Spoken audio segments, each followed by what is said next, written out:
stuff. I need a van. You do need a van. You look like a guy with a van. Yeah. Yeah. I have so much stuff you don't even know. I have like projectors and things in my. Yeah. Do you do a whole visual thing? Show. Yeah. I mean, I have scientist guests on my shows, giving like TED Talk type.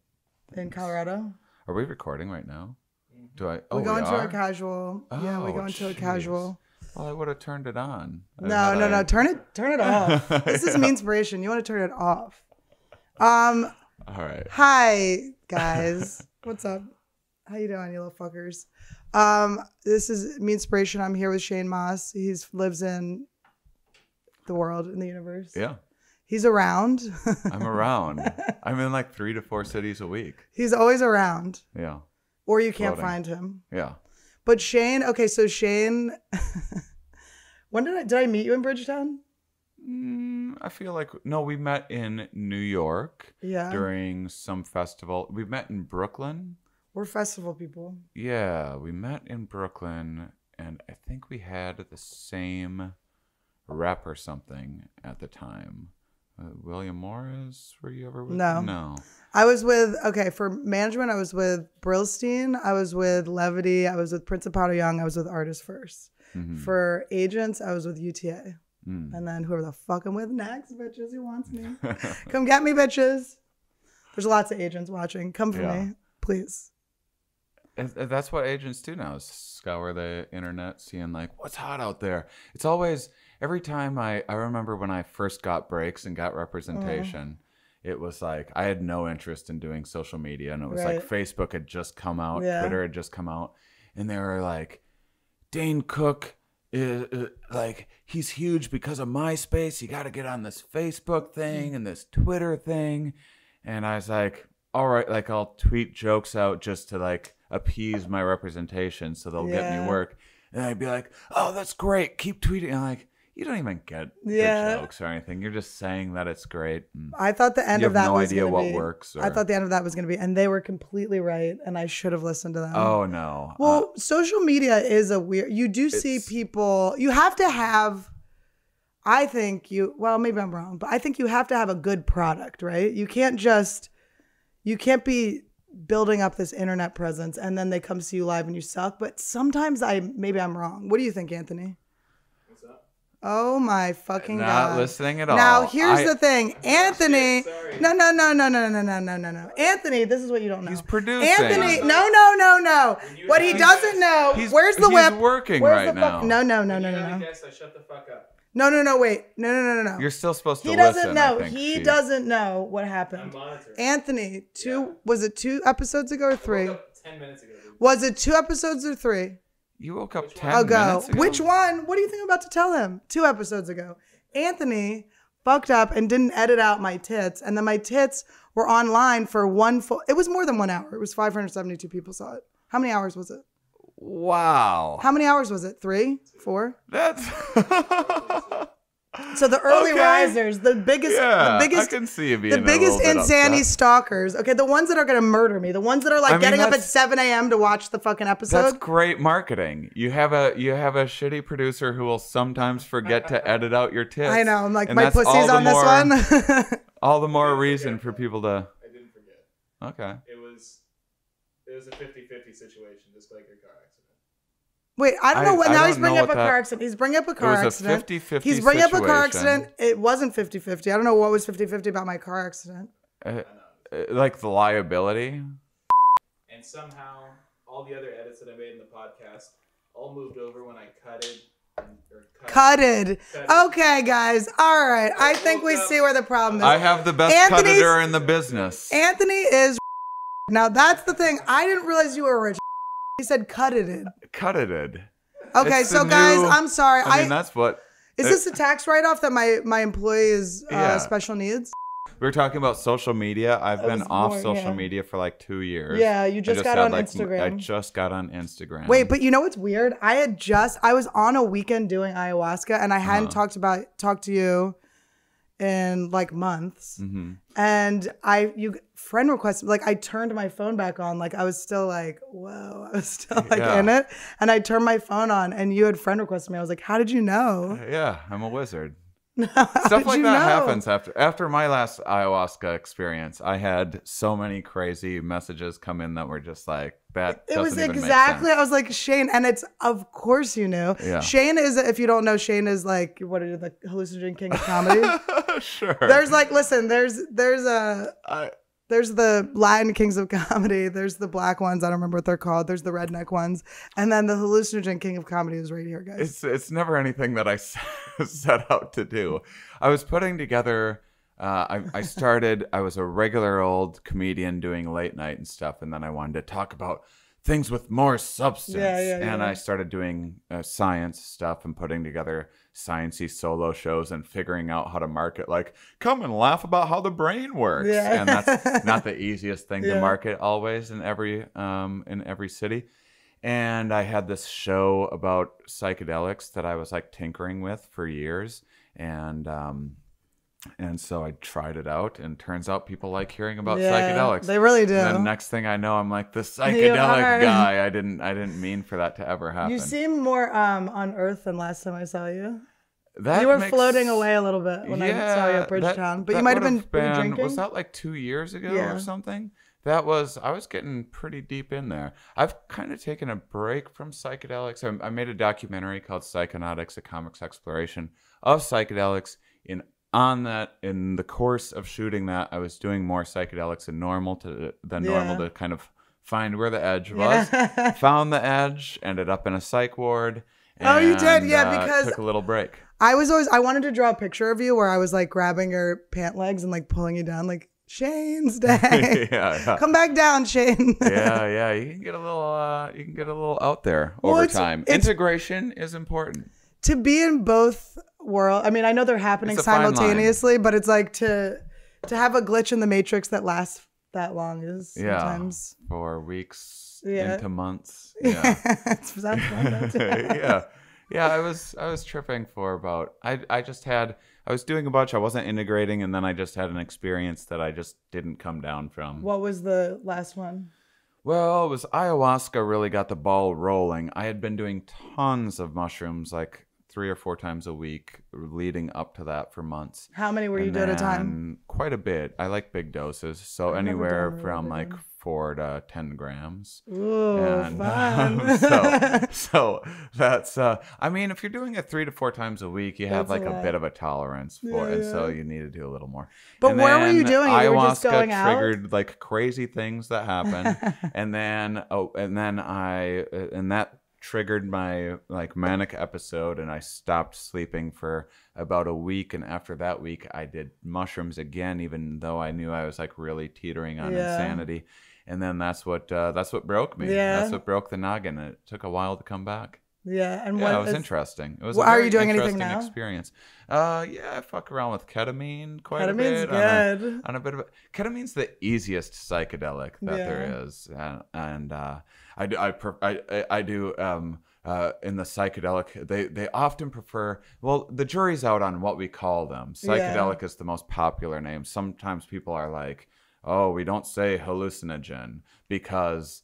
You're not necessarily hallucinating, or because of the perception of that. And psychedelic is Latin for mind manifesting, so it's very fancy sounding. And just FYI, if you want to sound hip around like the Burning Man scene or whatever.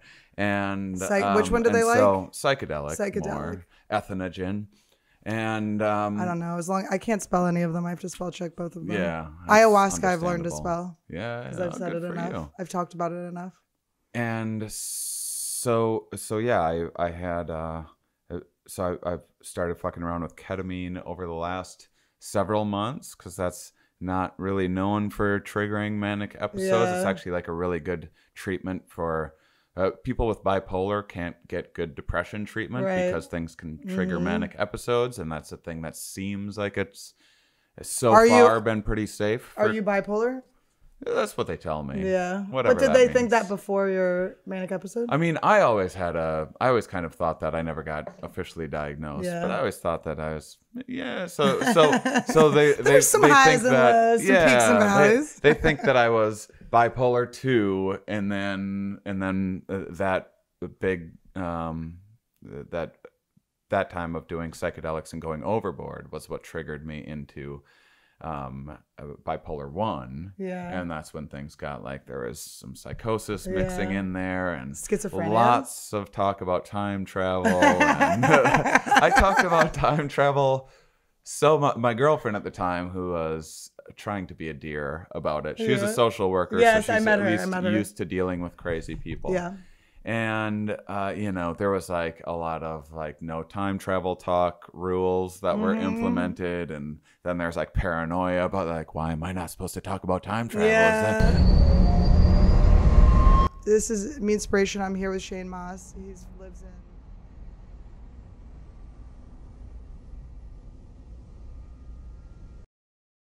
I mean, only 500 people. I mean, were you a little hurt 572. that only 500, that it didn't like go I mean, viral? I wish it had been out for... I wish, you know, obviously, what would be a good amount? 1 million people saw it? Yeah, that's a good amount. I feel like 1 million people They looked accidentally so cute. seeing your cute titties. They looked so cute. All right, here we go. What's more embarrassing is the moment afterwards where I'm like, it's just good to feel myself. I'm like, I just feel cute. It's so embarrassing. I'm like, yeah, can you edit that out? Yeah, the fact that I re-rendered everything and that it was still just blacked out, I don't know. I almost blacked out being bored with your excuses. Can you put the tits in just like little flashes, like on the like on Fight Club? Remember they did the little flashes of the... Yeah, and my feet. We could do like little flashes of my feet. Wait, can we read? Okay, wait. Let's read Wiki feed real quick. Okay, so I checked on my Wiki feed to see if you guys had found any new ones, because they're out there. I don't know why everyone acts so crazy. I'm trying to heal my parasitic relationships. I'm just on YouTube doing therapy all day. Parasitic relationships. Yeah, you get it. Yeah. I can't stop. Oh, I was gonna ask you, do you ever date girls who then decide they want to do comedy? Have you dated comedians? Yeah, too. Oh, you dated April Macy. I remember that. Did. What a babe. Yeah, she's Hottie. a babe. And I troubled dated past. like I love a troubled past on a hot girl. That's my favorite. Yeah, she's a wild one. She's awesome. And yeah, still friends. And then kind of like a open micer-ish person that I met early on when I was in Boston, who was funny, but was also just like a full-time veterinarian. Didn't take comedy that seriously and stuff. So yeah, caregivers those are the two. You date. I like that. Yeah, I like also caregivers. Yoda. Why am I speaking like Yoda? Caregivers you date. Yeah. And I'm wearing green. Yeah, I like a bright lady usually. A smarty. Yeah, when I can. Yeah, I guess that's cool. Whatever. I'm into Smarties are fucking whatever. I'm like, I just want a fucking hot guy with a big dick. Stupid, dumb. No, I'm just kidding. I always end up. No, I always go after talented boys, and then they're so crazy. Talented, crazy narcissists. I can't help it though. They're so funny. Or good at singing, or whatever the fuck they do. All right, so this is what I got. All right, guys. My Wiki feet, I do want to say I have 4.5 out of 5 stars, which is pretty flattering. I think my feet are very, very regular looking. I don't think there's anything special about them. I don't think you could really be mad at them either. But I just thought it was weird that people were looking at my feet to jerk off. So I started pixelating them. You wanna know like a little science of why people have Well, foot do you want me to fetishes? tell you what I know so far? Sure. Okay, what I know is that the neural pathways of the brain that go to genitals, sometimes they're next to each other or something, and to go to feet, so then people flip them a little. It's a bit of synesthesia in the. It's called the cortical homunculus, is Latin for small man in the brain. And so you have a body map with all the different regions, and they all have different sizes. So like your hands are much bigger inside your body map than say your arm is, because there's more going on with your hands. Ooh. And so it's not mapped out like it is on your body. So different parts are next to different things, and feet happen to be right next to genitals. Because they're important because you walk on them. Yeah. You need them. And genitals are somewhat important as well. And actually Pretty the most important. important. They're very important. Everything else is just a body lugging genitals around. Yeah. And yeah, so then there's synesthesia, which is just like crosstalk, and that's like what psychedelics bring on, is synesthesia, where people like like smell colors or whatever. Yeah. And yeah, so it's just everyone has like some bit of synesthesia. It's just things early on. Everything's just like there's no categories when you're born, and then the brain does this synaptic pruning that forms all these different categories, and they all get separated. And sometimes we just have things that don't get fully separated. Like when I see yellow, I see the number 11, and the number 11 is yellow to me, and I have to like concentrate to not screw those two up. And whenever a dog barks, I squirt because I lost my virginity. We were listening to that's more of a DMX. Pavlovian response DMX. than anything. I lost my virginity to a dog. I did get eaten out by a dog. Oh, On accident. on accident. Yeah. Like not to completion. That guy was like fingering me on his couch, and then it was And then very a dog wet. came over. It was very wet. It was a cute little dog. I love that dog. I miss that dog. That dog ate me out more than her dad, honestly. Fucking, well, we've healed that toxic, what was I saying? That parasitic relationship is now over. Yeah. We need another one for him instead of Liev Schreiber, if I bring him up. The other guy. Should we do someone that he looks like? Or just No. Arnold Schwarzenegger? Arnold Schwarzenegger. More like Danny DeVito. Oh, look at a this. little munchkin. Got a little treat on there. Oh, it's some lipstick. It's just period blood. Yeah, perfect. Listen, this I is usually request, would you like me to save room for the period blood? Oh, no, thank you. Listen, again, you're bipolar. I can't imagine you would be against it. No, I'll fuck with periods. Yeah. Are there guys that are, is that like a thing where guys are like, oh, I can't? I'm trying to think of like, Because last time guys it does like have been- not deter me in any way. no, it's better. You can come in me. Are you kidding? Mm-hmm. It's great. But it's fun to make a mess, I think, you know? I think so. It really feels like I'm doing damage. Yeah. Yeah, I have a joke about that where it's like all these like masculine guys that are like grossed out by periods, but it's like all you talk about is how you want to murder that pussy. Yeah. It's like just pretend you're addicted. A telemarketer? No. Anyway, telemarketer called me. Okay, so the WikiFeet guys are mad at me. Yeah. So what are they saying? But here's the thing. Okay, let me just preface this. I found out I had a WikiFeet page. I did Google alerts for myself, and then I got an alert that there was WikiFeet. Now, I didn't know about foot fetishes. That wasn't on my radar. I just felt weird when I went and people had been taking pictures of my feet. The pictures they have are like of like me with like a cast. So can I excuse my ignorance? I have heard of WikiFeet before. I've never looked into it. Is it like a rating system, like It's like rate your professor type of thing? It's a rate your feet. Yeah. Oh, look, 4.5 stars. That's not bad. It's not bad. What's the average? Look, people get mad. They call them ugly, but it's because they're mad because I'm people. hiding them. Yeah. It's also not that many people. If you see, there's not that many votes. Okay. Right. So 51, beautiful. right. But look at the pictures that they have. It's like my ex-boyfriend and I broke our foot at the same time. Well, he broke his foot in a car accident, and then I kicked something really hard and sprained mine. Make him feel better? To make me feel better. I was mad about something. And then it's like you can't really see them. That's a good one. Like these were before I realized. So then they go and they find them. But there's like a lot where they're broken. They like when they're broken. They like a broken foot. You guys are fucked up. That's crazy because I can't run away. Do they really? Is that what they're rating? I don't know. I think it's okay. So then the comments. They like want to care for your foot. I guess in their heads they want to do nice, kind things for me. And I'm being a bitch, but I didn't know. It wasn't on my radar. I was walking around with like flip-flops on. I didn't realize I was fucking passing out bones left and right. I didn't know I was tossing boners around.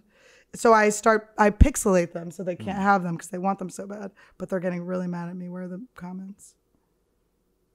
Hold on. I lost my page. If you have a foot fetish, what do you like? Does that mean that you want like a foot job and stuff like that? Yeah, are you trying to fuck my feet? Like Chappelle said in one of his specials, that's like you put them up like that and you fuck in between them. It just doesn't. You fuck between the toes or something. It's not warm though. Yeah, it doesn't. I mean, it's not the texture that I'm looking for. Do you lube There's just them a lot up? of things. I think you lube them up, but it's still just the shape of it doesn't seem right. I know, but it's like this is their jam. Okay, wait, where are the fucking? Okay, here. You should not keep this profile here. I just saw her. I think he meant IG. She has behaved in an unpleasant, discriminatory, non-inclusive way, regressive with the fetish community. Do we not live in a time of tolerance? Excuse me. I'm sorry. Not? You have ripped pictures of my fucking feet and are jerking off to them, and I'm supposed to be tolerant of your fetish? Go fuck yourself. Send me money, bitch. Send me $1 million in quarters and I'll send you a picture of my feet. $1 million in fucking quarters, bitch. I will send you fucking boop, boop, boop. There you go. I'll shave my toes for you and all. I feel like we can shame people's fetishes. I'm sorry. Like I'm responsible for your fucking weird malfunction in your brain. Go fuck yourself. You're jerking off. I didn't give you permission to jerk off to my feet. Anyway, you can see my tits on www.anthonyshowedmytits.com. I wonder if you... I think like the gold standard, what if you edited your tits over your feet? Oh my God. What if you gave your feet tits? Just like on the balls of your feet, you put tits on there. So funny. That's a lot of things. So good. But these guys are so mad. They're so mad at me. Well, I'm not supposed to. Why am I supposed to accommodate your fucking weird thing? It's weird. You want it to be weird, by the way. That's what gets you off, you fucking idiots. If you could just have all the feet. I mean, it's too bad there's not a hands fetish because you'd be in great shape because then there's just no escaping it. I think there's an no armpit hiding. fetish. People get armpit fetishes. Really? And I have hyperhidrosis, really sweaty armpits. So like my armpits are really fuckable. They're already lubed up. I have the opposite. No sweat? No sweat armpits. Yeah. Do you not smell bad? No. I don't wear deodorant. I smell nothing. No. Nothing. Wow. Yeah. You do look like you might be a stinker. Really? Yeah, because you like live on the road. You live on the road. You wear like beads and shit. I've never got you to think I'm a stinker. You look like you could be like a BO, dude. I'm always, it's always interesting to know how people perceive you. That's fun. Yeah, that's you roll up. You're always on the road. I mean, this is a brand new. I mean, I've been rocking this for like a week. I like it. You have mushrooms on your socks. Oh, I do have mushrooms on my socks. I didn't even notice that. Now what? Moving forward, are you gonna just be doing ketamine? Will you ever do ayahuasca again? Oh yeah, I would like to. I want to do it in Peru though. How many times have you done it? Only 3 times because the first 2 were I'd done a bunch of DMT. And then the first 2 times I did ayahuasca, I was like so underwhelmed by the experience. Because you had done so much, because DMT is such like a fast. And it's way more intense and everything else. And then I went to, and it's edited differently in the documentary. We made it look like I was going to the place and then like we couldn't show it because it was like secret or whatever. But actually, what happened was I was going to do ayahuasca to prepare for doing ayahuasca on the documentary to figure out like how much to do. Yeah. And so I was like, give me the full like, that's how I always am. I'm like, fill the cup, fill the cup, like, come on. That's how I was with Jaeger too. Fill the pint glass. And it was just like it was maybe the most wonderful trip that I've ever had. It's just then what happened afterwards was just like I couldn't explain, and then like things started getting just like really, really strange things started happening to me, and I couldn't explain them. That were real? Yeah, that were real. Yeah, it's fucking weird. And yeah, I had like ayahuasca told me I was going to like tell all of these people about like this DMT extended state trial where they're hoping to using IV, giving people, keeping people in the DMT state, for like hours. Yeah. And then I was like, whatever, ayahuasca. I'm like, shit, like there's all these prophecies within trips. That I don't take trips terribly seriously. Especially when stuff like that happens. And then this is just like one of the things that happened. The next day I got a text from this guy putting together this extended state study that was like, hey, we're announcing this tomorrow. Right. I saw you're in town. Yeah. Do you want to be the first person to do you this were predicting the future, so you were like, time travel's real. I can see where this goes. Yeah. And then so I came up with a lot of ideas of how this was happening, and it was a lot of but you do know that you did request me on Instagram the minute I was doing ayahuasca. I mean, it is real also though. There's weird not to bring you back to your psychosis, but no, I mean I have a lot of mixed takes on what I think is happening in those experiences. And so because of that was the last time, but I want to do the the legit Right. like go Well, down to Peru. Who did you do it with this time? Just a medicine woman that I've known for years. And it was just the two of you? No, she had a ceremony with multiple people there, and I was actually supposed to stay another night and do another ceremony, and I was like, I got what I needed. That was the best thing that ever happened to me. Left, came down off this mountain where there's no cell phone reception. I got that text, and then another message from another person that had also come up in the ayahuasca experience that I hadn't talked to and didn't even know that well, and hadn't spoken with in like 6 months or whatever. And it, it wasn't, I don't know how real any of that is, but it is. There's spooky stuff like that happens. But there's also, the associative nature of how the brain works anyway, and how things can seem really synchronistic is just, there's, like I remember I was writing a joke. I wouldn't even be telling this right now because it's not a good enough joke if it weren't for what happened immediately after I thought of this. So it wasn't even worth writing down, but I was driving and I was thinking about the idea of like, it's not Adam and Eve, it's Adam and Steve. Like not only is that such a poor argument, but you're also in that you're wrong and bigoted, but that you're also revealing that you believe in Adam and Eve. It's like double the stupid. And I was making a comparison about like talking about lowering our carbon footprint and someone being like, it's not little foot, it's big foot. And like I said, wasn't even. And then Bigfoot crossed in front of you. And then I looked up, and there was a billboard for that Pixar film, Little Foot or whatever, that I hadn't seen. Right? I'm like, did I just create that movie with my mind? How is that possible? I've never.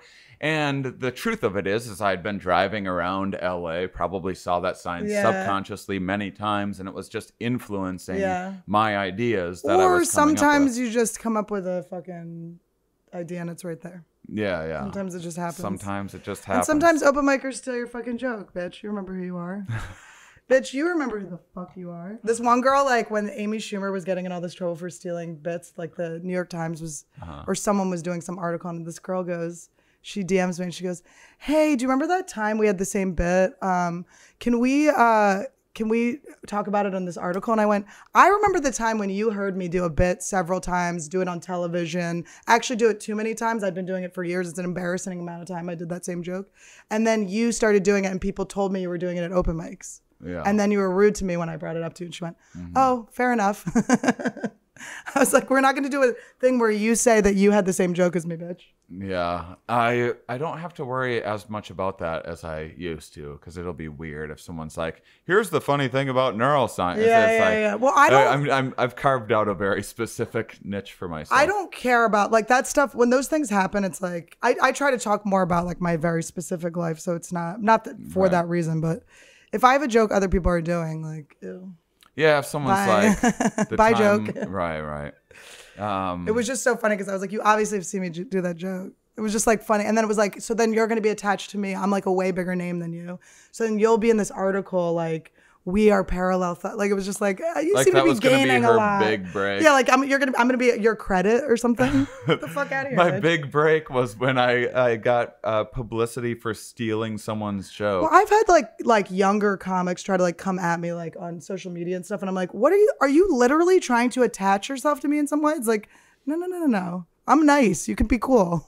Yeah, like comedy police kind of stuff. No, like stuff where it was like this girl was dating my ex-boyfriend. She like came, but she was like a brand new. I'm like, why are you? First of all, I'm like, I have my issues and stuff with relationships, but I'm not like, there's never going to be a new girlfriend of an ex that has to ever deal with me having anything weird with them. Mm-hmm. I'm cool.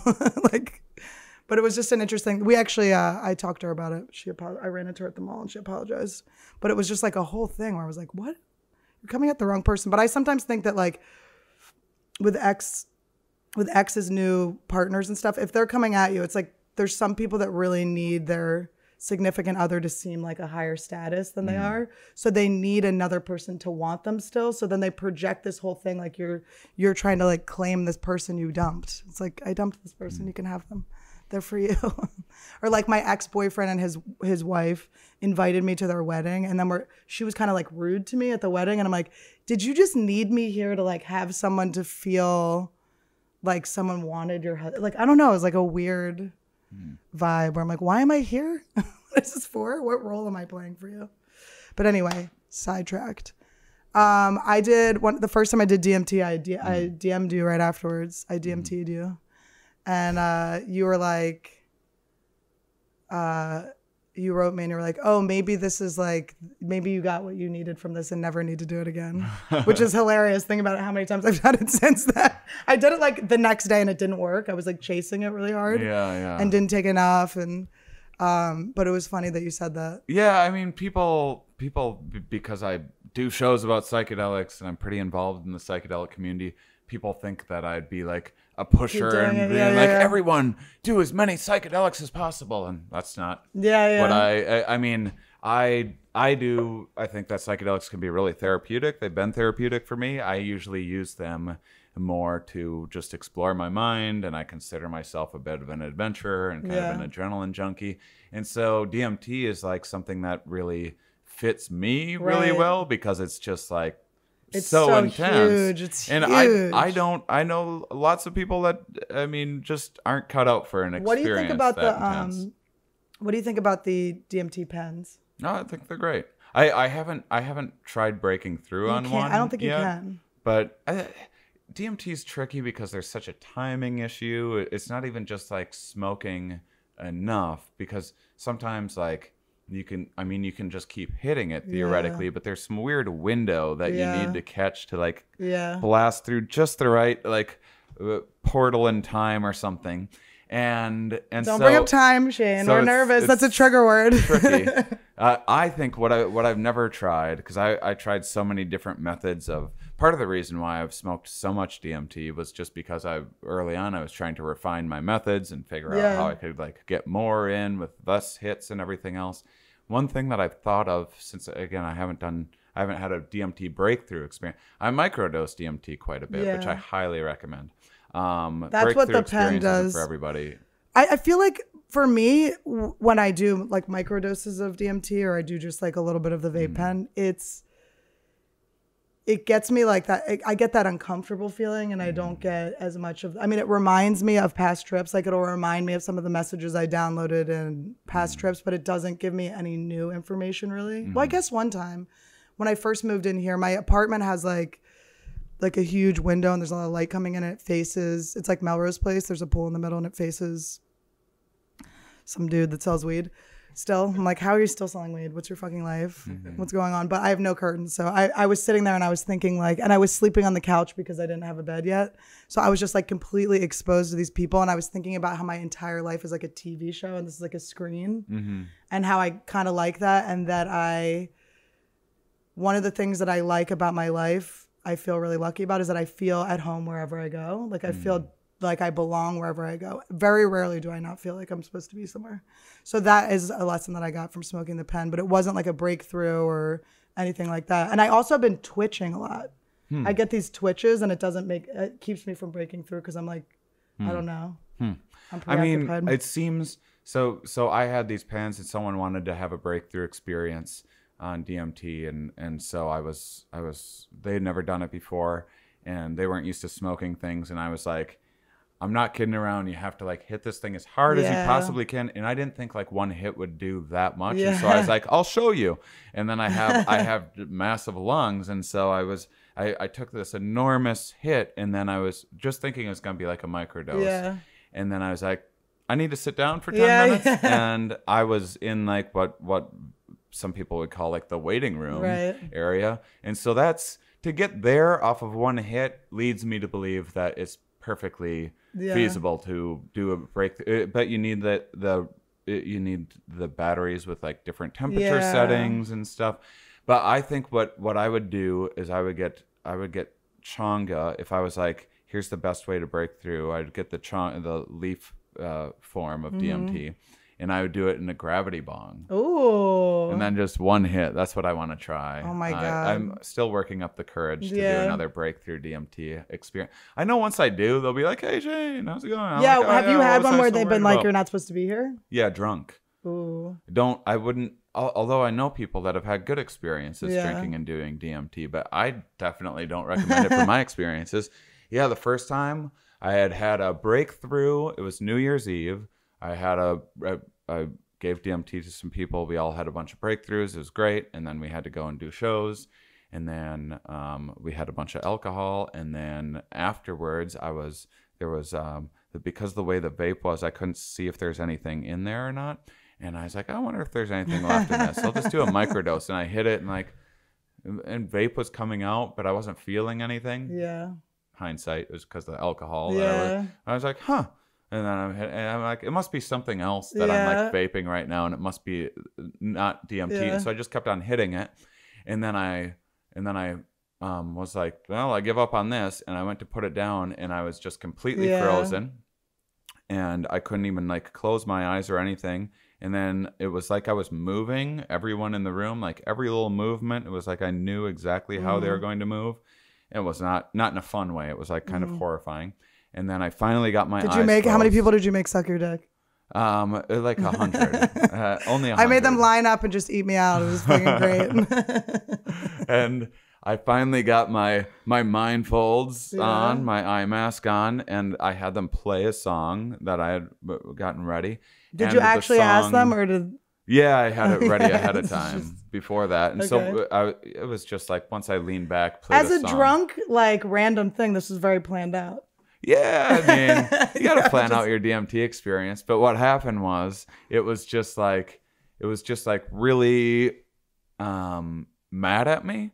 And then it was just like it showed like a shitty game of Pong almost, like an Atari. And it was just this ball bouncing. And it was like the slowest, most boring game of Pong. And instead of the song it was playing like shitty Atari music that my brain was making up. And then it was going, you think this is a game? How about this for a game? Dink, dink. How about this forever? It was just like me stuck in the most boring game ever made for the rest of eternity is what it was like threatening me with. That's the biggest nightmare, is to be bored. I still did, I did DMT drunk 2 other times that I had breakthroughs, and they were equally scary and intense, but very interesting. I had one where I was like, there were these like devils. They looked like pawns in a chess game. And they were in a church like dancing. They were all like evil dancing, and they made me come down and dance with them. They're like, it's fun. And but it was cool. Are you a good evil dancer? What? Are you a good evil dancer? Like, did they compliment you, or were they? I don't remember if they complimented me or what, but they kept saying like, come dance with us. It's okay. Be bad. But it was like kind of a good message, because I think I was worrying so much about looking good and like being nice and stuff like that. And it was like, they were showing me like that the nice has evil like on the other side of it, that you need both. I feel like with all my hallucinogen experiences, it's always, the message is always like that life is equally as gorgeous and hideous. That's like both. So it's always like painful and so good at the same time. Like, Yeah. Just like, fuck. But I definitely feel like the last time I did ayahuasca and all the stuff I've done, like that I have like unlocked a creative thing. Like I've gotten rid of some sort of like false disciplinarian that I created, that I was like a straw man or whatever, that I was like, I'm not going to get my shit done. Fuck you. I'm not doing my work. And then I realized in my last trip, like, oh, that's not, I'm just like not doing the things I want to do.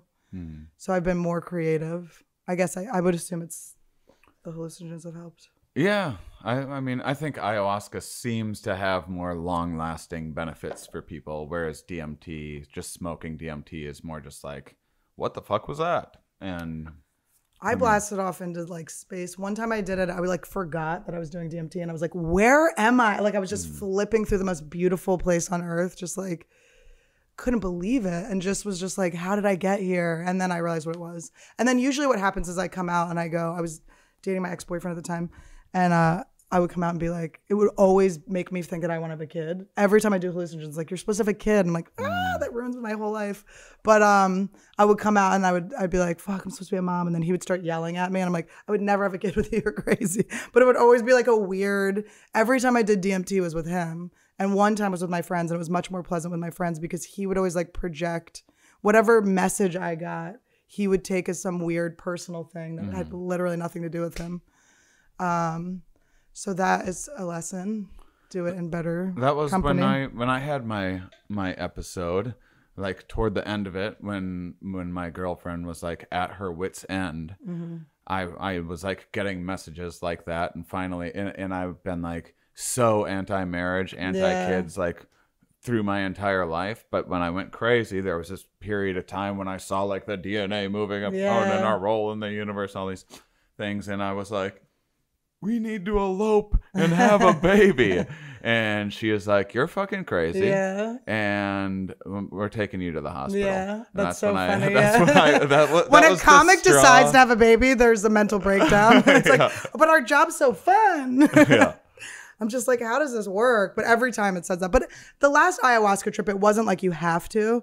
But I've already talked about it on here, but I'll say it again. But I had this like weird codependent relationship with a guy that he had kind of friend zoned me. So I had these like it was not reciprocated, you know, I couldn't break this fucking like crush, you know, like I just kept having this hope.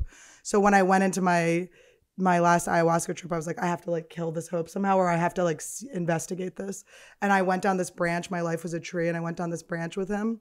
And we were in his house, and he was like, started to get dark right away, and he started to shrivel up and get old. And then we had the most retarded baby that you've ever seen in your life. Like, it was like, Shane, it was like, not like drive it to Walmart, like it's gonna have a job at some point. Like there was no face. It was just like folded up skin and bones, just breathing. Like, oh no, like you can't even like take it to the store. Like it's just the most retarded baby. So we just were like just around this uncutted disaster. It was just a nightmare. It was just like your worst nightmare. Like there was no redeeming. It wasn't like, oh, cute, Down syndrome, we'll hug a lot. It was like a fucking nightmare. It was just like breathing. And it's like, oh God, we have to keep this thing alive. Like, what did we do? And we're just looking at each other like, we made a mistake. We weren't supposed to do this. And then we just shriveled up and died. And it was like this short ass branch. And it was like, and the rest of the tree was like, there were all these like colors and stuff. And I was like, oh my God, I can never fucking talk to this person again. And it took me a while. And then I was able to end that relationship. But it was like fucking took forever. I was like, I mean, that's a pretty clear message right there. And then my niece, so then in my next trip, my niece was like, I was thinking about, I had a bunch of friends that had died recently. So I was like thinking about like, why is it so painful when someone just young dies? And it's because like the whole process of life, I kept seeing like, you're born, you're bright, you're bright, you're bright. You start to like, like right now we're like at the best part, I think, of our lives, because we can learn the most, we can teach the most, we can like, we just have the most control over like what we learn and how we expand, and we can be like the best we can be. We can create our art or do anything. So this is like the good time. But like when you're a kid, like it's about helping your parents like ease on, right? It's about helping the older people like have a comfortable time going on, or moving on wherever, back into the fizzle or the light. And then so it's just this light dimming, and then it's us helping this age, expanding, and then helping, and then celebrating the children. So I kept seeing like my friend Dustin had just died, and I was thinking about his son. He has a son that looks just like him, and he's just like Dustin was like, his name was on Instagram as King Dustin Felder. He's this black guy like raising a little king, you know. So there was like a drum circle around his kid, and there was this light, and we were all just like helping this kid like rise up. And so I was thinking about that, and I was like, it's all about like celebrating the children, because this is for them now. And then, you know, it's all about like this cycle of like, these people die so more can be born and all this. And so it's upsetting when someone dies young, because it's like their light just shuts off. It's like when a light shuts off or on and your eyes have to recalibrate or whatever. And then, you know, obviously when someone dies of old age, it's like you see their light dim, and it's just an easier thing to take or whatever. But anyway, so I was doing that drum circle around the kid, and then there was my niece, and my niece was being all cute. She's so cute. And she was dancing, and then she was going like, she was in a spotlight, and she was like, come on, auntie, aren't you going to have one of us? And she was like teasing me, and it felt like a choice more than like you have to. But she was like, come on, you're not gonna. So the other times where it had felt like this pressure on me, where I was like, oh, I have to have a kid. This one was more like, you can make a decision. So that was better.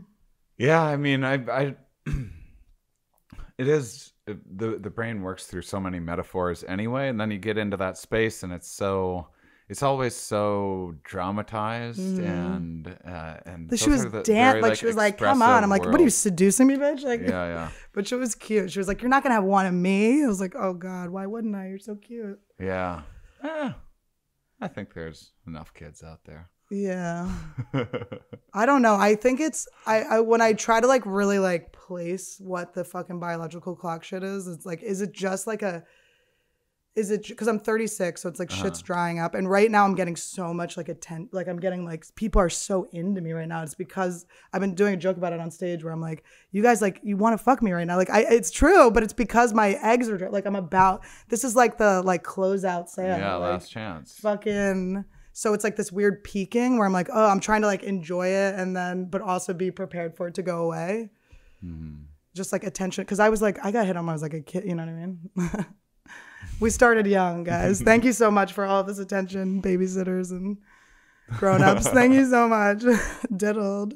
But you know, I started so young, so it's like that, like I try to be really healthy about that, where it's like my attention's gonna, because you see women where they're not prepared. Yeah. And then but I think once you have a kid, you have like something to put it into. But is your but it's all like scalable. Like you'll still be very attractive, like for your age. that old, yeah. Like it's, you know, it's tough to like quantify things and stuff. But you know, there's all peaks and I mean, when you were young and getting all the dick, I was getting all the grown dick. I was young and not using any dick ever, and now look at me. Now I'm peaking. Just fucking listen. And so there's, you know, we all have these peaks in our lives. Life is.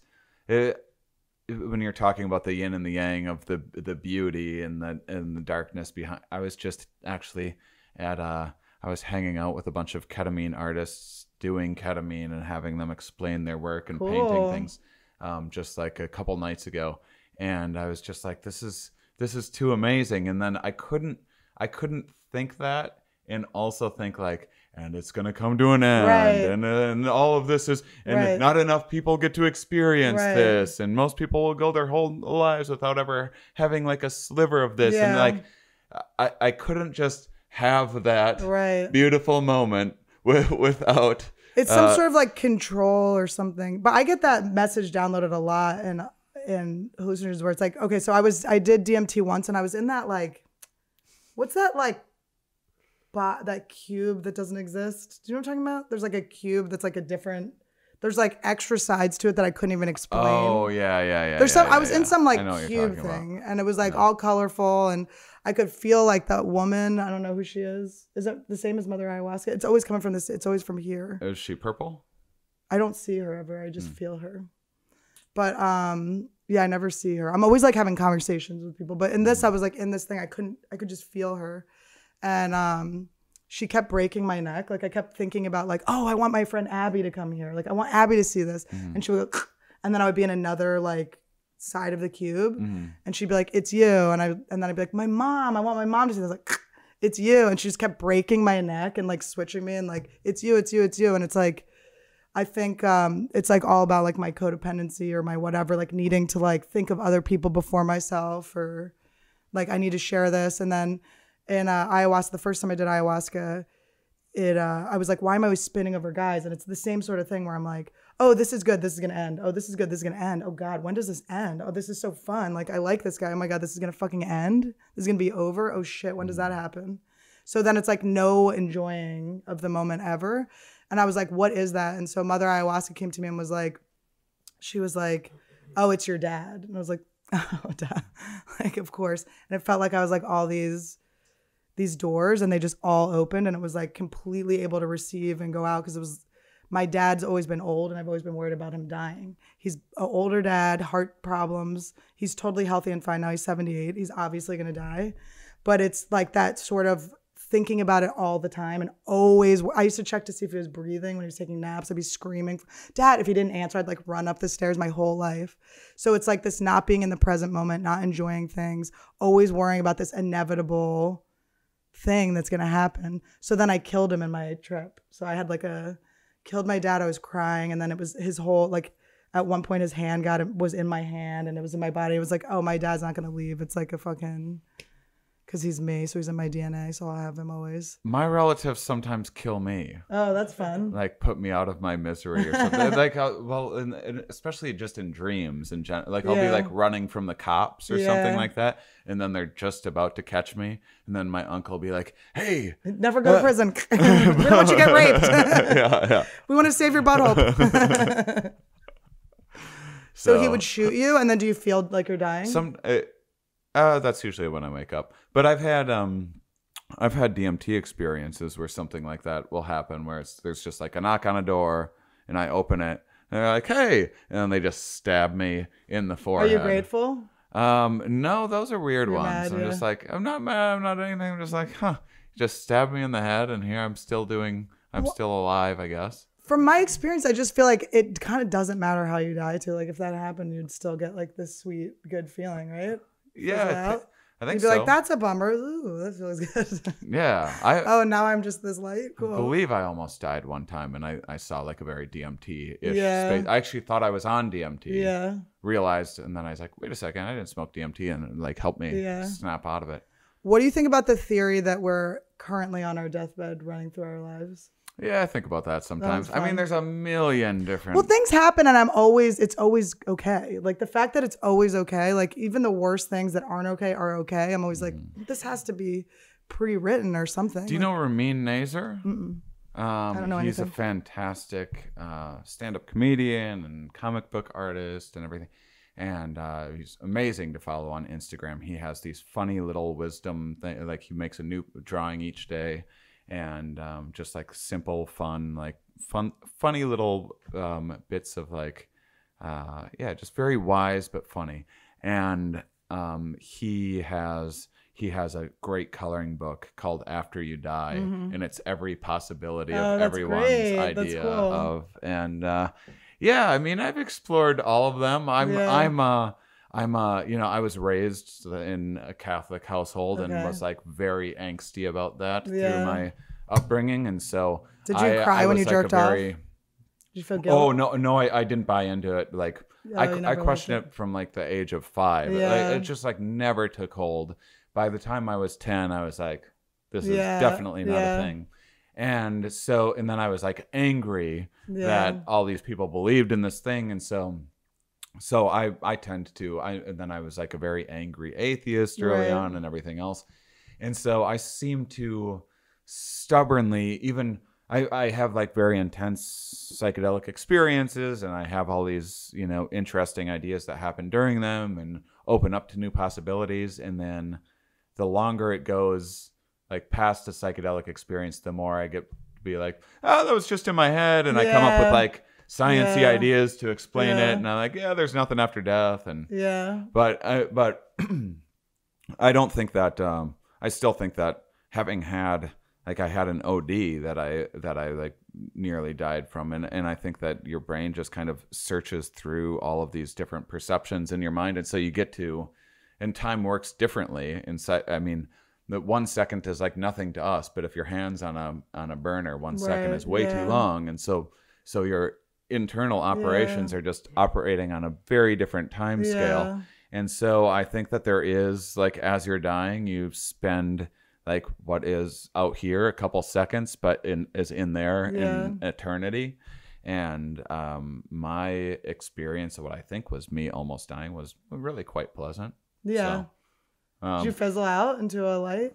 No, I just like went to a DMT space. I was like going through the tunnels and I was just like, I swore it was DMT. I just was convinced it was. What were you ODing on? Pain pills. It was during, I had an injury and everything. And I was like, I had gotten some really strong ones from a friend because I was on the road and I couldn't stop in and I went through this whole thing. I broke both my feet while hiking. It was a whole nightmare. I almost lost a foot.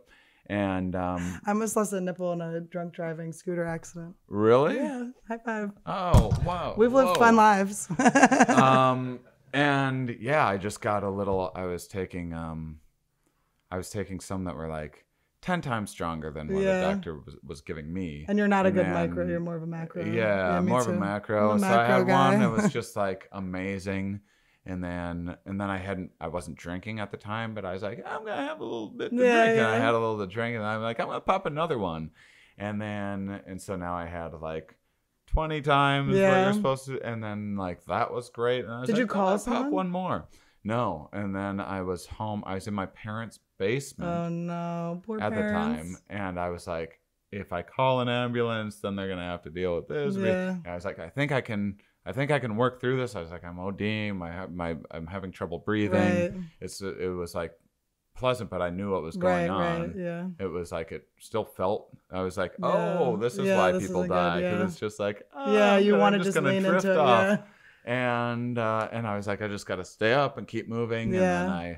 And then I blacked out, and I was just like, oh, DMT, good to be back here again. And then there's just a moment when I was like, No, I don't want this. Yeah. no, it just occurred to me. I was like, wait, how am I did I smoke DMT? And then I was like, no, I didn't smoke DMT. What was I doing before this? And I was like, Yeah. I'm dying. Yeah. And then I just somehow was able to go like, and like shake myself out of it. And then I started doing like jumping jacks and stuff and brought myself back. But it's like Josh's story.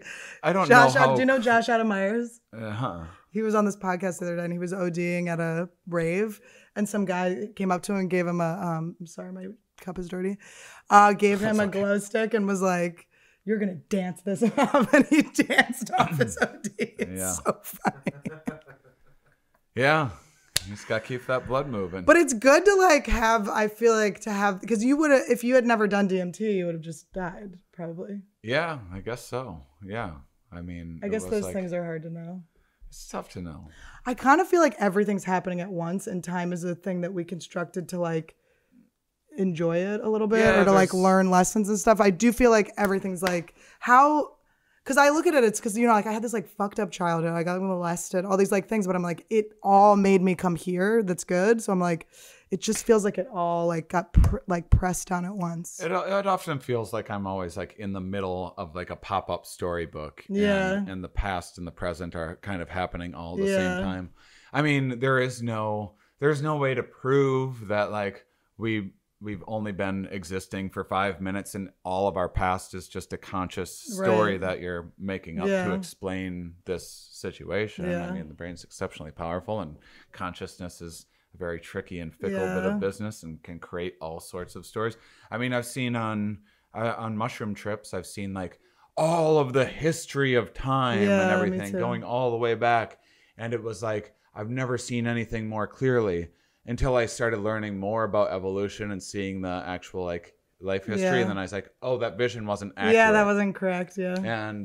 And so, but it's amazing that the brain can do that you can have a dream, that I could have a dream. You guys could be in it tonight. I'm doing a perfect representation of you. It sounds like you. I'm putting words that you would say in your mouth. I don't even realize that I'm doing it. It feels like it's happening to me. Right.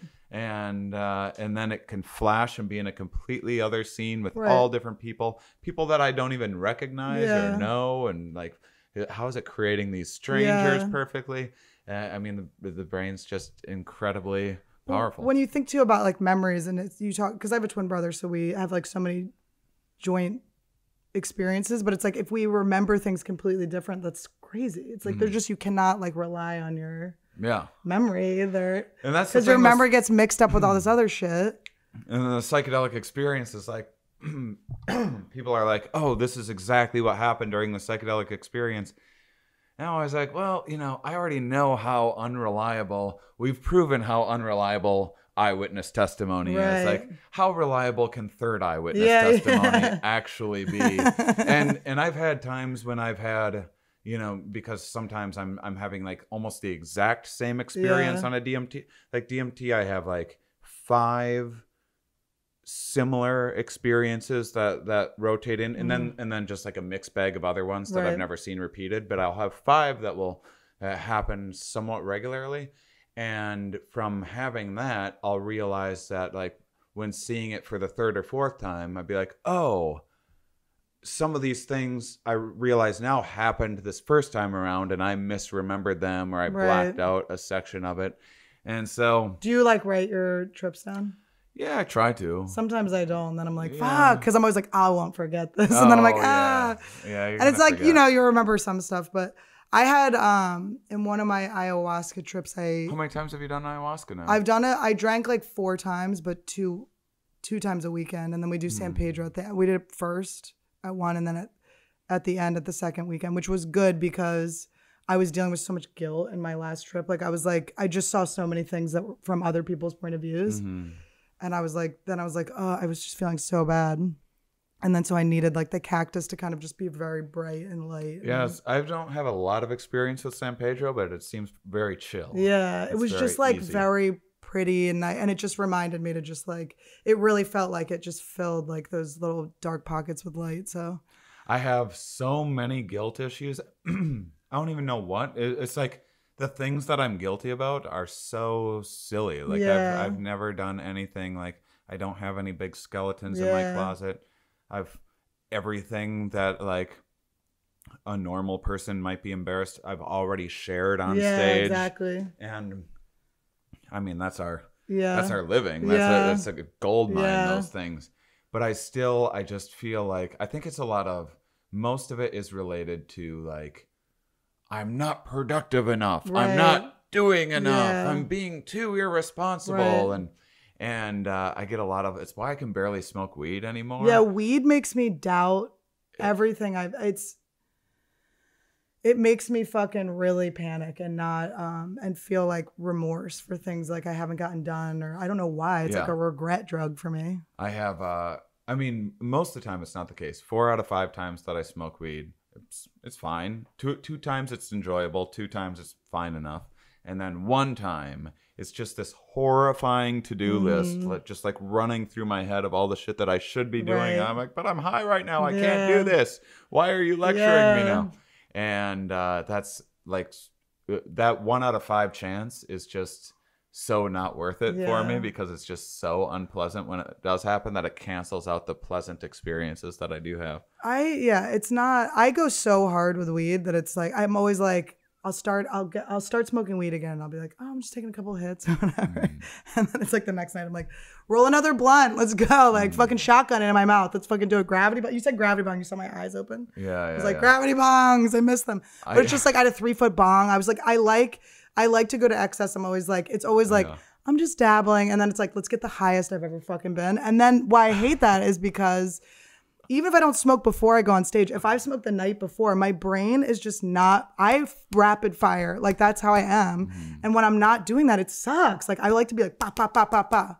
Like I hate not saying a joke that I wanted to say. Like you were saying third eye witness, and I wanted to say ayahuasca witness, and I didn't say it, and I was mad at myself. Well, but anyway, but I didn't want to interrupt. But recutter it. Yeah, recutter it.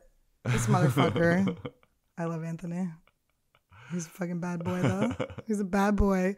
But I was thinking about all these people's experiences of me and one of my trips, and it was like, it was making me feel like good. Like it was nice to see the other side, where I was like, okay, this guy I'd been seeing had just, like, I was so upset that he didn't want to commit to me or whatever. And then I'm thinking about it. It's like he had just gone through this whole breakup and he was probably just trying to protect me and like all this stuff. And I came up with this whole scenario and like how it must have been so like scary for him to have someone back in his life, blah, blah, all this stuff. And then I like, you think about it, it's like, it's just all in my head. It's just my brain. Like, that's not true. I don't have his thoughts in my head. Like, I don't have what he thinks.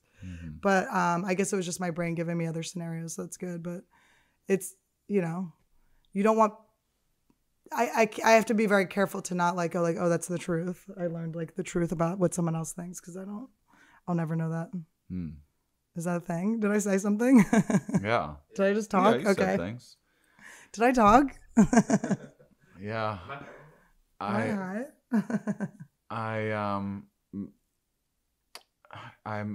really been like, I want to do mushrooms again. It's I don't know. I've been nervous about it. If what would you do, like a light dose? Yeah, it's just that I hate microdosing so much. DMT is the only thing that I like microdosing, and it's because it's so intense that a microdose is kind of like a full-ish trip of other things. But yeah, I mean, I had, since my big break, my psychological break, that is break in Hollywood. I had also what I called an album that was about me breaking my feet. Yeah. I called it My Big Break. So there's a lot of breaks in his life. There's a lot. And since that, I had mushrooms like a few times. I started because I was like, I've been doing mushrooms for over 20 years. Yeah. They've never been anything but just like the best thing that's happened to my life. It must have been the ayahuasca. They won't do me wrong. But it triggered. much slighter manic episodes, but still manic episodes. How much did you take in those? I did 3. So there's illegal psilocybin retreat in Jamaica that I sometimes help facilitate. I'm doing another one coming up, and then another one in October. And you're gonna trip. And the last few I haven't, because the first time I was there, I did trip. Everything went fine, and it was, I think, because I was like caring for other people, and I was doing like lighter doses, and in my head was like less in working on my stuff, and more just focused on making sure other people got what they needed. And so that was helpful. And then I was like, great, I can do mushrooms again. And then some weeks later I did like a mega dose and like really went inward and had these like, it was fantastic. I've still to this day, other than a couple drunken DMT trips that were terrible, but like in such an interesting way, I didn't mind. But I've like never had a bad trip, really. I guess I had one. And so even still, like it wasn't the trip itself was fine. And then like days later, it would just like, I'd be like really inspired afterwards, and then I'd be like really motivated, and then more inspired and more motivated. And like, who doesn't want to feel inspired and motivated? Yeah. So I would like let that keep going, and like instead of like sleeping, I would be like, I'm gonna keep drinking and like keep writing ideas down and stuff. And then it was going, and then I was like not sleeping properly and waking up too excited about things, and then the ball just kept on rolling and gaining momentum. And then there's like there's a moment when you go from like excited and creative to like it can then jump into like, especially if you haven't been sleeping, it can jump into paranoia. Sleep is really bad. Once paranoia takes over, like you're fucked. Paranoia is the worst thing in the world. Another reason why I don't like weed. I don't like weed. I'm gonna quit again, guys. Every week I'm like, I quit weed. I started weed again. I quit weed. I started weed again. I like edibles. Oh, when you're talking about the bong, when I was 17 years old, I used to have a 6-foot bong. You're so cool. Here's how fucking stupid we were. We would drive around with a 6-foot bong around like old country roads, and you'd have to like smoke it. Us like 17-year-olds, you'd have to like smoke it from the back. Someone in the front would light it. It's just so fucking embarrassing. We did the same thing. My friend had a 3-foot bong and in high school, and for some reason we decided to take it out to the alley to smoke. It's like we're juvenile delinquents. Like our parents don't give a fuck that we're smoking weed. We could have just smoked it in his house, but we pulled this like big bong out and we brought it to the alleyway. So then the neighbors called the cops, obviously, and then the cops came and I always joke about it. We're all high that we hid behind the bong. We're like hiding. But it was just like, we're so stupid. We're just young. Like we also used to smoke weed. I went to this juvenile delinquent school in Chestnut Hill in Philadelphia, and there was this street called Rex Avenue. There's all these like parks with hikes and stuff around the area of Philly. It's really pretty, but Rex Avenue dead-ended, and then there were all these hikes. So we would drive to the dead end to smoke weed. We'd be like hotbox in the car. Why would the cops could just come in, and then we're gonna run into the woods, just leave the car? We would drive to a dead end. So stupid. Just young, stupid idiots. So many dumb things. Stupid. So I should be dead. Well, what I was going to say to you earlier was I used to snort anything. I would go into my dad's pills. My dad had like heart problems.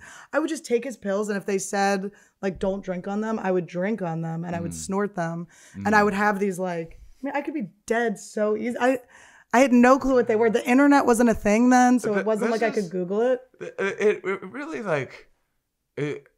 people don't like to admit this, but snorting things is like, it's so fun. It's the way to go. It's so fun. If you can snort a thing, like that's, I always give myself the best delivery method. I always tell people I'm sober other than whipped cream whippets, ayahuasca, DMT, acid, mushrooms, Special K, and I snort Adderall on road trips. I always stop at every road trip I'm on. I always stop at Taco Bell's and snort Adderall in the bathroom. And also earlier doesn't today. it?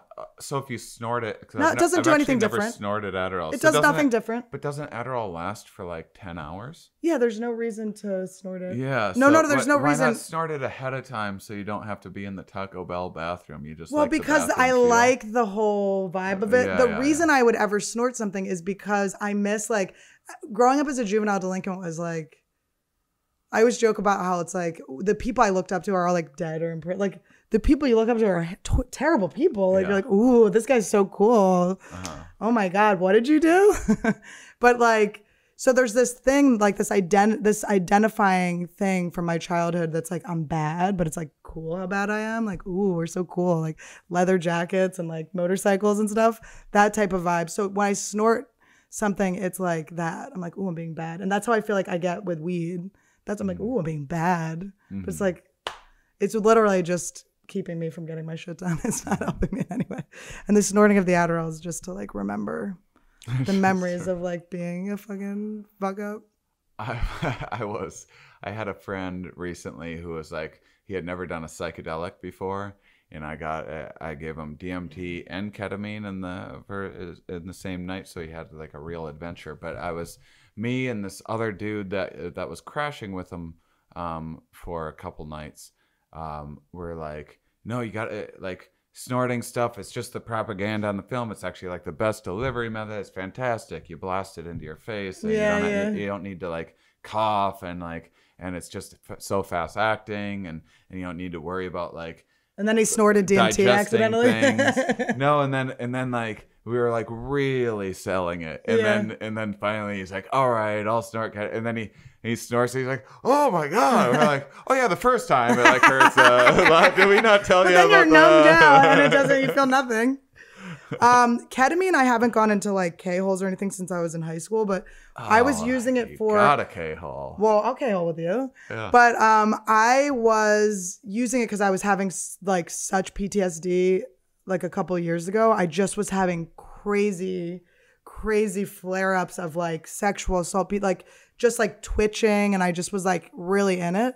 So I was broke. I couldn't afford to like go to one of the ketamine clinics. So I was like, I'll just do it myself. So I was just doing like little amounts and stuff, and it fucking helped me so much. It really like snapped me out of it. And then I mean all the other stuff too. Like I don't know that I would have a flare-up like that again.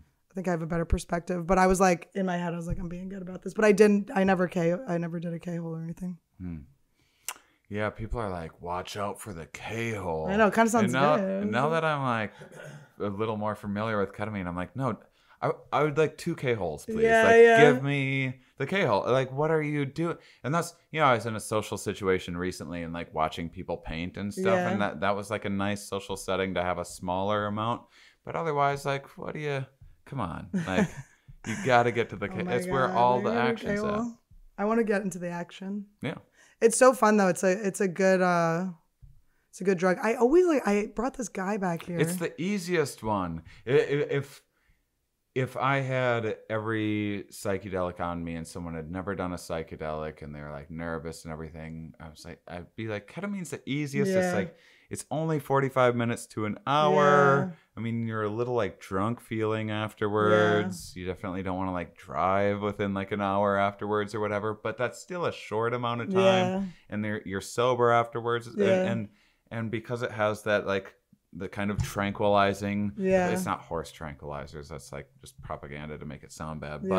But because it has that tranquilizing effect, you can have this like really intense kind of vivid breakthrough disassociative experience, but because your body is just so chill, like you really can't freak out even if you wanted to. And so it's just such an easy one. Yeah. I would say I haven't had that many like big, great, meaningful takeaways from Eddie other than like, wow, that was fun and interesting. Usually I do psychedelics as like, this is a deep exploration. I have to learn something, and ketamine is like, this is just having a bit of fun. Yeah.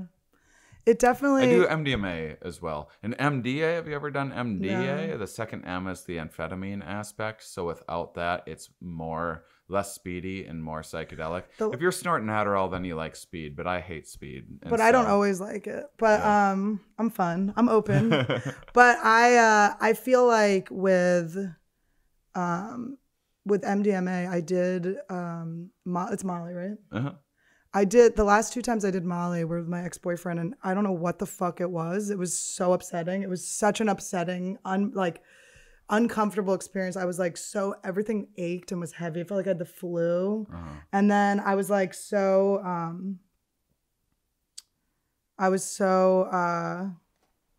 upset, like that I just didn't, I tried it one more time and the same thing happened. It was the same batch, so I'm sure it was just like something was wrong with it. But it was, I don't know what it was, and it's like made me scared to do that again. Yeah. And I always feel like it takes from my brain, but I've never done it in like a therapeutic way. How do you, because I always feel like wiped. After I do Molly or whatever, I don't feel great. Yeah, you gotta like manage your dose a little bit, and then you're supposed to take 5-HTP afterwards, which isn't, the results aren't in on 5-HTP, but why not? Yeah.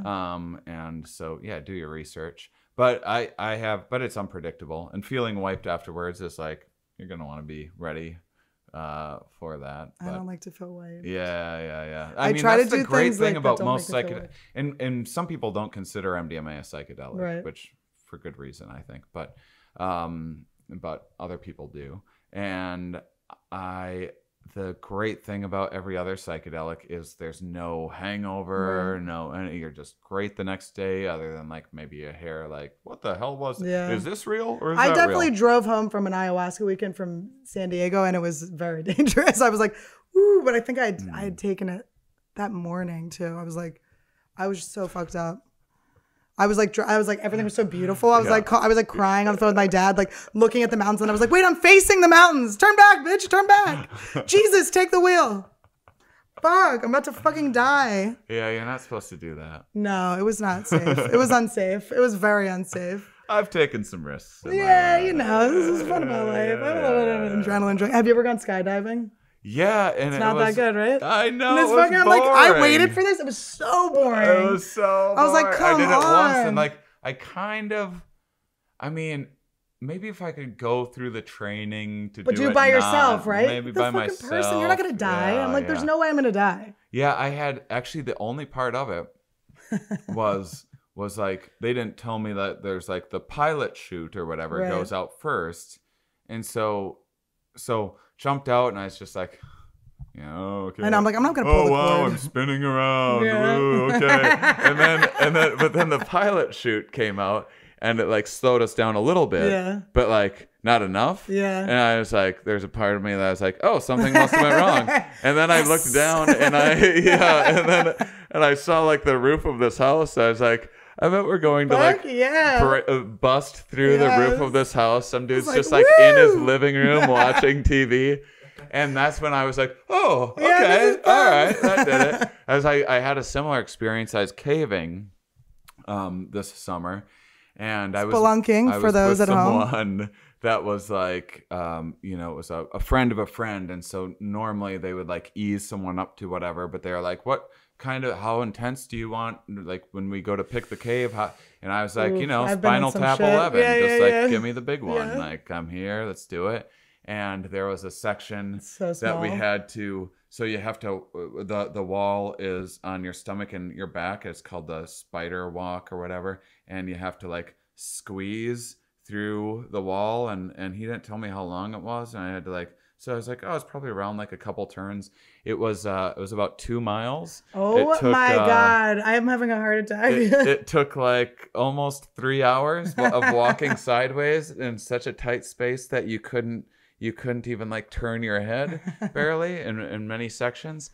And I was like, I'm surprised how calm I am with all of this. I'm surprised people do this. Like, don't people freak out? And I was like, but I'm quite calm.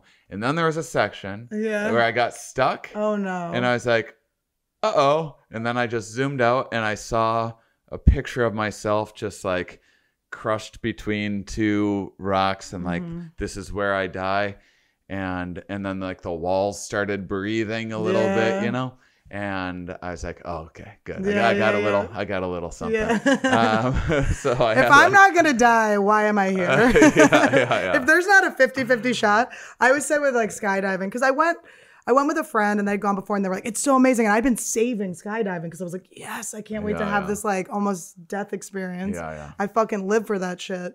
And then, you know, they're attached to you. And it's like they do this like 15, they'd already done it 15 times that day. I'm like, they're not going to die. Like, they're not putting their lives in danger. It's like they know what they're doing. I was like, ugh.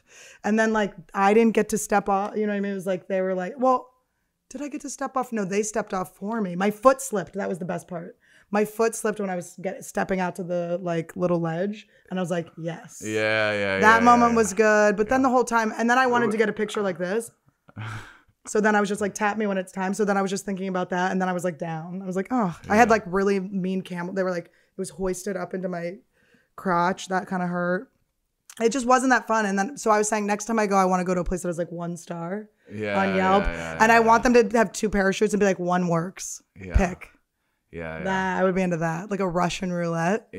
I remember the guy, you know, the parachute open, we're gliding down. You know, it was plus like this beautiful view, and I was taking that in, and I was just like, huh, that wasn't what I built it up to be. And the guy was like, I remember the guy being like, because I was just like not saying anything, and he was like, did you have fun? Did you enjoy it? I was like, and I had to be like, yeah, it was great. Like, you were managing his emotions. I just was like, whatever. I mean, I was being funny and stuff. So we actually have it recorded. I should edit it together, but the whole experience was kind of funny. But it was just like not. I don't know. I just want to be in fucking danger. I just so much. I was like, I was a juvenile delinquent. Like, this isn't shit. What the fuck is this? I was like running for my life so much when I was a kid. This is like nothing. We must be very similar in that way. I love that shit. But then like, did you ever go to jail? No, I never. I was always like the better one. Like my parents sent me to a juvenile delinquent school, but I wasn't really a juvenile delinquent. So then I just was like this kind of like good kid, but with all these really bad kids. I was always the bad one, and everyone else assumed that like my friends were the bad ones, and like the other people were the bad influence. Because I was like very quiet and shy. The bipolar ones were always leading the way. My friends were always getting diagnosed with bipolar, like one by one. They were always getting it. So, that's fun. All right, so guys, if you want to, I was always thinking like, what would it be like? I would hire someone to kidnap me at gunpoint or something at some point in my life, but I would have to forget that I hired them. Like I'd have to be like, there's a 20-year I heard span. The most horrific story like this. That was sorry, I cut you off. Please. There was this woman who was like, I think she was like a prostitute or something, and I forget, but she was like some sort of sex worker, and she had met this guy, and they had talked about like both having like a rape fantasy and stuff, and so she like gave him a key to her place, which is like, is it rape? And then you blew it, bitch. And then like some months later, had forgotten about it, and he broke it, had like a mask on and everything, and she was like fighting for her life, and he tied her up, put her in the trunk, brought her out to the woods, and then left her there, and then came back a few hours later and was like, surprise.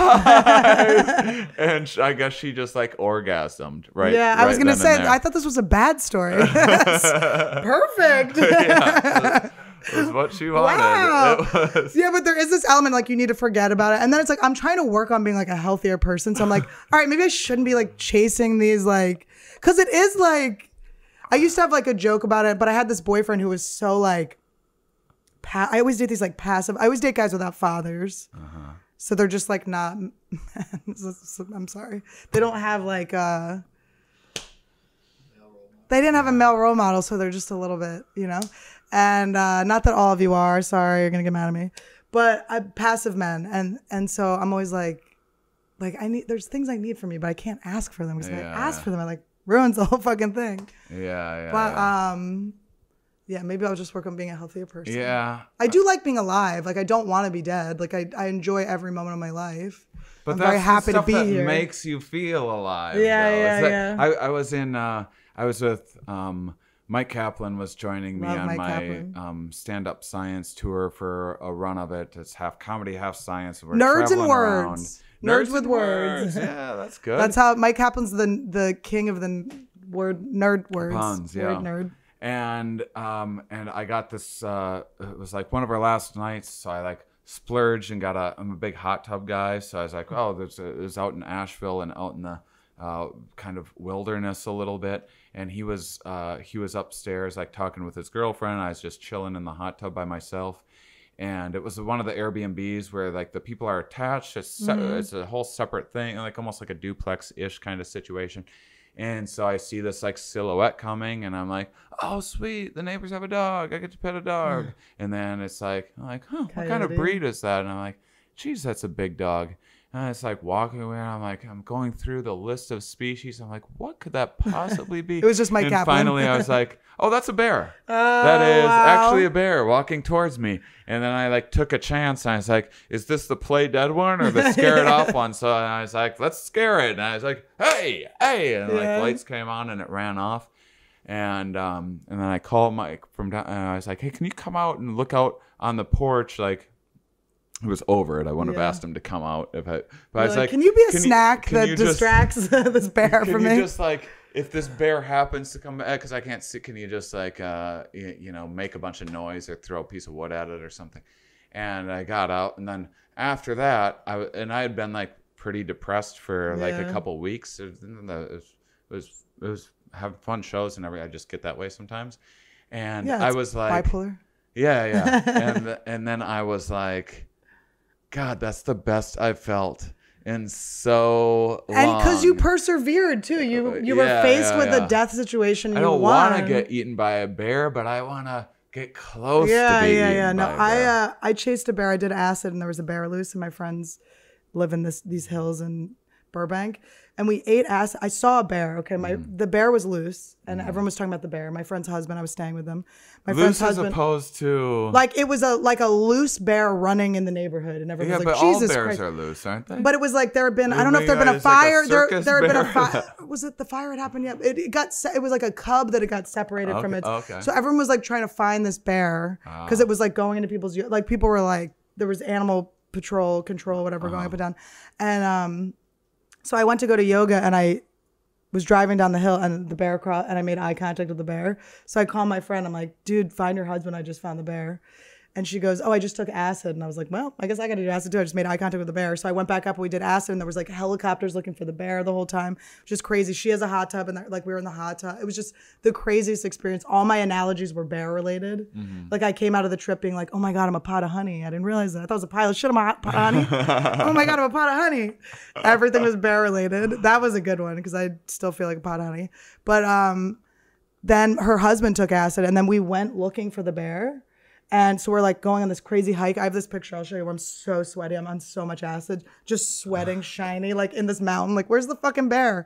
And then it got dark, and we're like still looking for the bear. And I was like, wait, what are we gonna do when we find the bear? We're so fucked up. So then we just like pretty much ran home. But it was like this totally the worst idea. What the fuck were we gonna do? Chase a bear on acid. Oh my God, it was so fun. All right, Joe List is gonna be here in a second, so we gotta. Cool. Love Joe List. I know Joe List is so fun. Do you have anything you want to plug? This will come out. Wait, I have one coming out Thursday, and this will be the next Thursday? Or what? Let's switch it up. We should release this on Thursday. Okay, and we'll do the solo? Okay. So the main thing, I have a science podcast called Here We Are, where each week I talk with a different scientist about their research, a lot of how the brain works, why we behave the way that we do. I actually get a lot of my questions from psychedelic experiences, but I don't tell them that. And so we don't talk a lot about psychedelics on that, but my full-time thing is I do about 3 to 4 cities a week often with a show called Stand Up Science. It's half science talks. I have 2 scientists in every city and a second comedian join me. So it's half comedy sets, half science talks, and then a big Q&A at the end. And then I just did a trial run of a psychedelic version of that called Head Talks with a psychedelic researcher, Sophia Rocklin, who wrote a book about ayahuasca called When Plants Dream. And then having other guests in other cities join me as well. And so because that was incredibly successful, doing a full tour next year sporadically. She lives in Peru.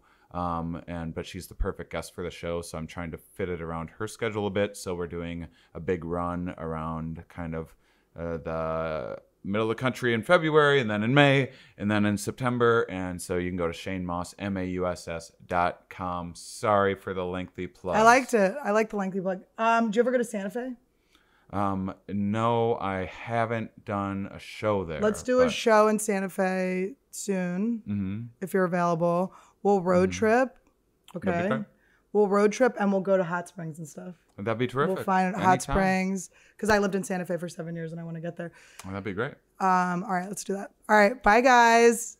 Follow us on stuff. Instagram. All right. Fuck you.